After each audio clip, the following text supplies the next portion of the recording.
வணக்கம் ஸ்ரீராம். சமீபத்தில் காங்கிரஸின் மூத்த தலைவர், இந்திய தேசிய காங்கிரஸின் தலைவர் திரு மல்லிகார்ஜுன் கார்கேக்கு ஒரு மிகப்பெரிய கொடுமை பிஜேபியால் நிகழ்த்தப்பட்டிருக்கு. அவர் வந்துட்டு போன இடத்த கங்கை நீரை வச்சு சுத்தம் பண்ணுறோம் அப்படின்னு இருக்காங்க. ஸோ எந்த மாதிரியான நிலைப்பாடு, பிஜேபி என்ன சொல்ல வராங்க? உத்தரகாண்டில் நடந்த ஒரு விஷயம், அல்துவானி அந்த இடத்துல நடந்த விஷயம். இது அவர் ஒரு ரேலிக்கு போகிறாரு. ஒரு ரேலிக்கு போயிட்டு அவர் பங்கெடுத்துட்டு வந்துடுறாரு ஆஸ் யூஷுவல். அடுத்த நாள் இந்த காழ்ப்புணர்ச்சி கொண்ட பாசிச சக்திகள், அதாவது ஸ்ரீராம் சேவான்னு ஒரு அமைப்பு, இவன் போய் ஒரு 4-5 பேர் போய் உட்காந்து அதே இடத்துல போய் உட்காந்து ஒரு கங்கை நீரை தெளித்து ஒரு யாகம் வளர்த்து கேட்டால் தீட்ட கழிக்கிறானா. மறுபடியும் அது உண்மையிலே கொதிப்பு ஏற்படுத்திடுச்சு. பார்லிமெண்ட்லேயும் இது பயங்கரமாக ரியாக்ட் ஆச்சு. நாடு முழுவதுமே இது பேசப்பட்டது. காங்கிரஸ்காரர்கள் அனைவருமே கொதித்தெழுந்து, ஈவன் இன்க்ளூடிங் எங்கள் வட்டார காங்கிரஸுமே நாங்களும் போராட்டங்களை நடத்தினோம். மயிலாப்பூர்லேயே போராட்டங்களை நடத்தி மேடை அமைத்து அஹிம்சா ரீதியாக போராட்டங்கள் நடத்தி எங்களோட எதிர்ப்பை தெரிவித்தோம், எங்களோட மாநில தலைவர் வேண்டுகோளின்படி. ஸோ இதில் துணை ஜனாதிபதி நம்ம தமிழ்நாட்டை சேர்ந்தவர் சிபி ராதாகிருஷ்ணன் அவரே இதை ஒரு கண்டனைக்குரிய விஷயம்னு சொல்லியிருந்தார். இது மாதிரி பல தலைவர்கள் பிஜேபியில் இருக்க ஒரு சில பல தலைவர்களும் இதுக்கு கண்டனங்கள் தெரிவித்தாங்க. இவங்கெல்லாம் ஏன் இதை வாலண்டியராக பண்ணுறாங்க, எதனால் இப்படி பண்ணுறாங்க? மறுபடியும் இந்த தீண்டாமைன்ற ஒரு நோய், அதை ஒரு நோயின்னு தான் சொல்லணும். அந்த நோய் இந்த 2000 ஆண்டு காலமாக இன்னும் தொடர்ந்துக்கிட்டு தான் இருக்கா? இந்த இந்தியாவில் சுதந்திரம் வாங்கி 80வது ஆண்டு கொண்டாடியும் இன்னமும் இந்த தீண்டாமையோட ஆதிக்கம், இன்னமும் அந்த நோய் நம்ம மக்களிடையே பரவிக்கிட்டு தான் இருக்கா அப்படின்றதான் ஒரு பெரிய வருத்தமாக இருக்குது. இன்றைக்கி மல்லிகார்ஜுன கார்கே போன்ற ஒரு தேசிய தலைவர்கள் வந்து போனது பெருமையான ஒரு ஸ்பாட்டாக நினைக்கிறத விட்டுட்டு, அதை ஒரு கங்கை நீரை கொண்டும் ஒரு யாகங்களை வளர்த்தோ நீ புனிதப்படுத்துறேன்னா அது நீ இதே பிஜேபி தானே திரௌபதி முர்மு பிரசிடென்ட் ஆக்கியிருக்காங்க. அது பொலிட்டிக்கல் நாடகம் தானே. அது திரௌபதி முர்முரை பிரசிடெண்ட்டாக வச்சுருக்காங்க. ஆனால் இன்னைக்கு அநேகமான பழங்குடி மக்களோட குரல்களும் நசுக்கப்பட்டு தானே இருக்கு. இங்கே காடுகளும் அழிக்கப்பட்டு தானே வந்துட்டு இருக்கு. இப்போ அந்த பிரசிடென்ட் பதவியில் இருக்கிற நமது முதல் குடிமகள்ன்ற திரௌபதி முர்மு அவர்கள் எதுவுமே பேசவே முடியலையே. அதுக்கு எதிராக வாய் கூட திறக்கலையே. அந்த அவங்க பழங்குடியினத்தை சேர்ந்த ஒரு பெண்ணே அவங்கள்ட்ட கேட்டிருப்பாங்க, நாங்களாம் முர்முரு அவங்களோட இனம் தான், ஆனால் அவங்க கண்ணு முன்னாடி எங்களோட காடுகளை அழிக்கிறாங்க அவதானிகளுக்காக, ஸோ அதை ஏன் கேட்க மாட்டேங்கிறாங்க அவங்க அப்படின்னு கூட அவங்க ஒரு ஆக்ரோஷமான ஒரு வீடியோலாம் இணையதளங்களில் வைரலாக தான் ஆச்சு. என்ன பையன், அதாவது என்னன்னா, எவெல்லாம் இப்போ ஒரு என்ன சொல்லுவாங்க, சுதந்திர தினம் வந்துட்டா உடனே காந்தி படத்தை கும்பிடுவாங்க பிஜேபிக்காரங்க. அதே கோட்சேவோட பிறந்தநாளை அதுக்கு மாலை போட்டு கும்பிடுவாங்க. இவன் தான் அவன். இப்படிப்பட்ட இரட்டை வேடங்கள்லாம் நேரத்துக்கு ஏற்ற மாதிரி, அதாவது இப்போ பிரதமர் மோடி என்ன பண்ணுவாருன்னா, நேபாள் போனால் ஒரு வேஷம், இங்கிலாந்து போனால் ஒரு வேஷம், அதுக்கேற்ற மாதிரியான ஒரு வேஷம், இந்த காஸ்டியூம் சேஞ்ச் மாதிரி, அவர் ஒரு பெரிய ஒரு நடிகர் மாதிரி, அது மாதிரி தான் இதுவுமே. அந்தந்த இடத்துக்கு தேவையான நாங்கள் எல்லாத்துக்கும் சமமான உரிமை கொடுக்குறோம்னு சொல்லிட்டு எல்லாமே பண்ணுவானுங்க. அவங்க போஸ்டிங் கொடுத்து கையை கட்டி வச்சு உட்காந்து. நடந்து முடிஞ்ச சுதந்திர தினத்தன்று, இண்டிபெண்டன்ஸ் டே அன்னைக்கு சோஷியல் மீடியாவில் ஒரு விஷயம் வைரலானுச்சு. வந்தே மாதரம் ஏஐசிசி ஆஃபீஸில், ஹெட் ஆஃபீஸில் பாடப்படுது. அந்த இடத்துல முழு பாட்டையும் பாடுறப்போ மேடம் சோனியா காந்தி, அன்னை சோனியா காந்தி அதை கை அசைச்சு நிறுத்துங்கன்ற. அப்புறம் ராகுல் காந்தி கூட என்ன பிரச்சனை அப்படின்றாரு. அந்த இடம் ஒரு சலசலப்பாயிடுச்சு. உடனே அதுக்கான எதிர்வினையாக பிஜேபி என்ன பண்ணிட்டாங்க அப்படின்னா,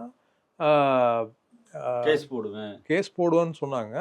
காங்கிரஸ் பார்ட்டியை முஸ்லீம் லீக் பார்ட்டி, அது இப்போ இருக்க முஸ்லீம் லீக் பார்ட்டின்றாங்க, அதாவது பிரிவினை பார்ட்டி அப்படின்றாங்க.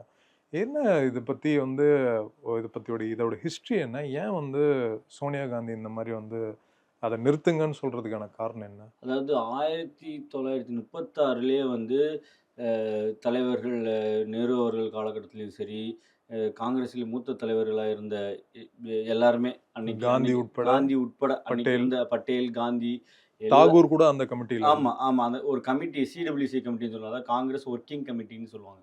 அதுதான் இருக்கிறதே பவர்ஃபுல் கமிட்டி காங்கிரஸில். அதுதான் எல்லா முடிவுகளையும் எடுக்கும். இன்னைக்கு எம்பி சீட்டு யாருக்கு தரணும், எம்எல்ஏ சீட்டு இன்னைக்கு இருக்கிற காங்கிரஸ். அதே மாதிரி அன்னைக்கு காங்கிரஸ் கட்சி அந்த அமைப்பு என்னென்ன முக்கியமான முடிவுகள் எடுக்குமோ அதுக்கு எல்லாத்தையும் இந்த ரெசல்யூஷன் பாஸ் பண்ணுறது, அந்த மாதிரிலாம் அந்த கமிட்டியிலேருந்து தான் வரும்.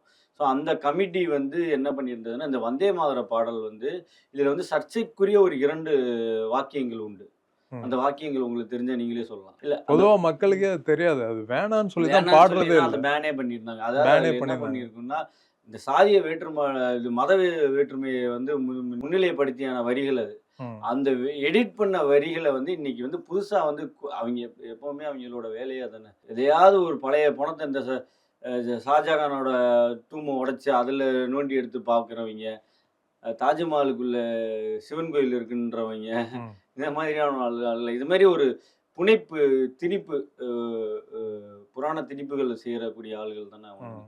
ஸோ அவங்க வந்து என்ன பண்ணாங்கன்னா, அந்த வரிகள வந்து இங்க வந்து அது வந்து அந்த கமிட்டிலயே பேன் பண்ணியிருக்காங்க. அந்த வரிகள மட்டும் பாடக்கூடாதுன்னு. ம். அந்த இதுல வந்து அந்த வரிகள் வந்தோனே சோனியா அம்மா வந்து அதை நிறுத்துங்க. அந்த வரிகள் வேண்டாம் அப்படின்னு ஏன்னா சொல்றாங்க. இது வந்து மகாத்மா காந்தி, ஜவஹர்லால் நேரு, பட்டேல், சர்தார் வல்லபாய் ஆமா. பட்டேல், ரவீந்திரநாத் தாகூர் இவங்க எல்லாமே சிடபிள்யூசில சேர்ந்து முடிவு பண்ண ஒரு ஆமா.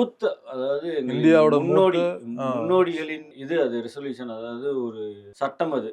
அதுக்காக தான் அவங்க கையசைக்கிறாங்க கையெழுத்து ஆமா. நிறுத்துங்கன்றாங்க. அது வந்து அது மீறக்கூடாதுன்றதுனால அத கையெழுத்து அந்த அந்த வரிகளுக்கு முன்னாடியே நிறுத்திடுறாங்க. ஆனா இவங்க என்ன பண்ணிட்டாங்க, இவங்க தான் சோனியா காந்தி பர்சனலா அத சொல்றாங்கன்ற மாரி நாடு பூரா அத வந்து ஆமா, பரப்பிட்டாங்க. ஆமா. அதுக்கு உடனே ஒரு பேர் வச்சுருவான் முஸ்லீம் லீக்ன்னு. ஆ முஸ்லீம் லீக்ன்னு பேர் வச்சுட்டாங்க. இவன இன்டர்நேஷனல் முஸ்லீம் லீக்ன்னு சொல்லலாம். போய் ஏதாவது எந்த சேக்க பார்த்தாலும் கட்டி பிடிச்சிட்டு வந்துருவாரு நம்ம மோடி. அதெல்லாம் என்ன பண்றது? ஆ. ஆப்கானிஸ்தான் வந்து தாலிபான்கள வந்து இந்தியாவுக்கு வரவேற்று கட்டி பிடிச்சிட்டு இருந்தாரு மோடி. அதெல்லாம் என்ன சொல்ற? அப்ப அது முஸ்லீம் லீக் இல்லையா? அது வேற எந்த லீக்? இவனுக்கு தேவைன்னா கட்டி பிடிச்சுப்பான்.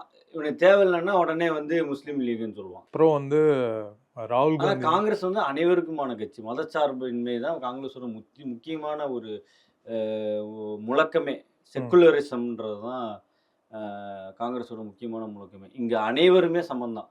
ம். இனத்தால், மனத்தால், பாலினம் எதுலயுமே ஒருத்தருக்கு ஒருத்தர் வேறுபாடு கிடையாது. எல்லாரும் சமம், எல்லாரும் ஒண்ணுன்றது தான் இந்த சுதந்திர இந்தியாவின் அடிப்படை கோட்பாடே. அதுக்கு தான் நம்ம சுதந்திரமே வாங்கணும். இப்போ வந்து என்னன்னா, ஆ கர்நாடகா வந்து காங்கிரஸ் கவர்ன்மெண்ட் தான் நடக்குது. ஸோ அவரு டி.கே. சிவகுமார் வந்து கர்நாடக முதல்வர் திரு டி.கே. சிவகுமார் அவர்கள் தென் மாநிலங்களுக்கான ஷேர் வந்து ப்ராப்பரா எங்களுக்கு வரதே இல்ல அப்படின்றாரு. அதாவது பிஜேபி வந்து தென் மாநிலங்கள்லாம் ரூல் பண்ணியிருந்தா வந்து இந்த ஷேர் கரெக்ட்டா வருமோ? காங்கிரஸ் ரூல் பண்றதால தான் வந்து ஃபினான்ஷியல் ஷேர் வந்து கரெக்ட்டா வரது இல்லையோ? ஆமா, ஓ! உண்மதானே. ஆ. பீகாருக்கு எவ்வளோ அள்ளி கொடுக்கப்பட்டுச்சு? 12,000 கோடி, 13,000 கோடி, இத்தன கோடி, அத்தன கோடி ம். எல்லாமே இவரு நம்ம நிதிஷ் ஆட்சியில அள்ளி குடுத்தாங்களே, அவங்க கூட அலையன்ஸ் ஆனோனே. ம். பீகாருக்குன்னு ஒரு தனி இது குடுத்தாங்க. சந்திரபாபு நாயுடு பிஜேபியில சேர்ந்தோனே அவங்களுக்கு ஒரு தனி பட்ஜெட் போட்டு குடுத்தாங்க. ம். இன்னைக்கு ஏஐலருந்து எல்லாமே அங்க வருது. ம். டக்குன்னு அவரோட அவர் சார்ந்த ஒரு நிறுவனத்தோட ஷேர்லாம் கூடுச்சு. ம். பிஜேபி கூட சப்போர்ட் பண்ணி ஆட்சி அமைக்க இந்த தடவ ஆட்சி அமைக்க உதவணும்னே சந்திரபாபு வந்து ஒரு ஹைலைட்டா தூக்கப்பட்டாரு. ம். நிதிஷும் வந்து ஒரு ஹைலைட்டா தூக்கப்பட்டு ஃபர்ஸ்ட்டு நம்மளோட இந்தியாவோட பட்ஜெட்ல அவங்களுக்கு வந்து கிட்டத்தட்ட வந்து 10,000 கோடி, 20,000 கோடி ஏதோ ஒரு இந்த ஃபண்டுக்காக குடுக்குறோம்னு சொல்லி அள்ளி குடுக்கப்பட்டுச்சு. அதே இங்க வந்து ம். SSA fund குடுங்கடா. ஆல்ரெடி நிலுவையில் இருக்க எஸ்எஸ்ஏ ஃபண்டு ஒரு 2,200 கோடி. ம். அது நீ குடுக்க வேண்டியத குடுறான்னு கெஞ்சி கேட்டுமே வந்து போராட்டங்கள் பண்ணி இன்னைக்கு எங்க சசிகாந்த் சார் எல்லாம் உண்ணாவிரதம் ஒரு 5 நாள் மேல இருந்தாரு. ம். அப்படியுமே இங்க செவிசாய்க்கல. ம். எந்த ஃபண்டுமே வரல. தமிழ்நாடுக்கு மட்டும் இல்ல, கேரளாவுக்கும் வரல. ம். இதே வந்து கர்நாடகால பிஜேபி இருந்தப்போ வந்து ஃபண்ட் வந்துச்சு. ம். எல்லாம் வந்துச்சு. எல்லாம் வந்துச்சு. அதே மாரி அங்க வெள்ளமும் வந்துச்சு. அப்ப ம். எதுவும் பண்ணல. ம். வெள்ள நிவாரண நிதியும் பண்ணல. இன்னைக்குமே வந்து வயநாடுல வந்து லேண்ட்ஸ்லைடு ஏற்பட்டு பல்லாயிரக்கணக்கான இப்ப 2வது தடவையுமே ஏற்பட்டுச்சு வயநாடுல. இப்ப ரீசெண்டா கரண்ட்டா. ஸோ அப்பயுமே வந்து அந்த நம்ம தேசிய டிசாஸ்டர் ஃபண்ட் தேசிய பேரிடர் மேலாண்மை மேலாண்மை நேஷனல் டிசாஸ்டர் ஃபண்ட்னு வந்து காங்கிரஸ் ரிலீஃப் ஃபண்ட். ஆமா ரிலீஃப் ஃபண்டுன்னு சொல்றது. காங்கிரஸ் வந்து ஒரு 1,00,000 கோடிக்கு மேல வந்து ரிசர்வ் வச்சிருந்தாங்க சென்ட்ரல்ல. ம். அதுக்கப்புறம் ஒரு ஸ்டேட்டுக்கும் வந்து கிட்டத்தட்ட ஒரு 2,000 கோடி இந்த மாதிரி இந்த ஸ்டேட்டுக்கு வாரியா வந்து ரிசர்வ்ல வச்சிருந்தாங்க. இவங்க வந்த உடனே செஞ்ச ஒரே விஷயம் அந்த ஃபண்டெல்லாம் எடுத்து தும்சம் பண்ணிட்டாங்க. என்ன பண்ணாங்கன்னே தெரியும். அப்சல்யூட்டா எல்லாத்தையும் அழிச்சிட்டாங்க. இன்னைக்கு எங்க வந்து பேரிடர் நடந்தாலும் இப்ப நார்த்ல கூட அசாம்ல வெள்ளம். நீங்க வீடியோலாம் பார்த்திருப்பீங்க. ஒரு தந்தை தன்னோட குழந்தைய டைட்டானிக் படம் மாதிரி குழந்தைய மட்டும் மிதக்க விட்டு அவர் இறந்த வீடியோலாம் இன்னைக்கு வைரலா இருக்கு இன்ஸ்டால. அசாம்ல வெள்ளம். இங்கே லேண்ட்ஸ்லைடு இது மாதிரி ஒரு இடங்கள்லையும் வந்து லேண்ட்ஸ்லைடு தான். ஸோ இந்த மாதிரி எல்லா இடத்துலையுமே வந்து நேஷனல் இந்த டிசாஸ்டர் நடக்கும்போது, இயற்கை பேரிடர் நடக்கும்போது இந்த ஃபண்டை எடுத்து காங்கிரஸ் கவர்மெண்ட் உதவுறதுக்கு உடனே நீ வந்து அதை யாருக்குமே கேட்கவே வேணாம். சென்ட்ரல் கவர்மெண்ட் வந்து கேட்க வேணாம். டக்குன்னு அந்த ஃபண்ட் ரிலீஸ் ஆகி அங்கே போயிடும். ஆனால் வந்து இன்னைய தேதியில் அந்த ஃபண்டே இல்லை. அந்த ஜந்தர் மந்தரில் கடைசியில் அந்த போராட்டம் வெற்றியாக முடிகிறது வரையும் காங்கிரஸ் வந்து அதை வந்து சுதந்திரங்கள் கொடுக்கப்பட்டது. அன்னைக்கு மீடியாக்கள் ஃப்ரீயாக இருந்தது. நேஷனல் மீடியான்னு ஒன்று இருந்தது. சுதந்திரங்கள் எல்லா மீடியாவுக்கும் இருந்தது. அன்னைக்கு வந்து மன்மோகன் சிங் அவர்கள் வந்து 100 பத்திரிகையாளர்கள் வந்து கிட்டத்தட்ட 90 கேள்விகளுக்கு மேலே கேட்டோம். 100 கேள்விகள் கேட்டதில் 90 கேள்விகளுக்கு மேலே அவர் ஆன்சர் பண்ணியிருக்காரு.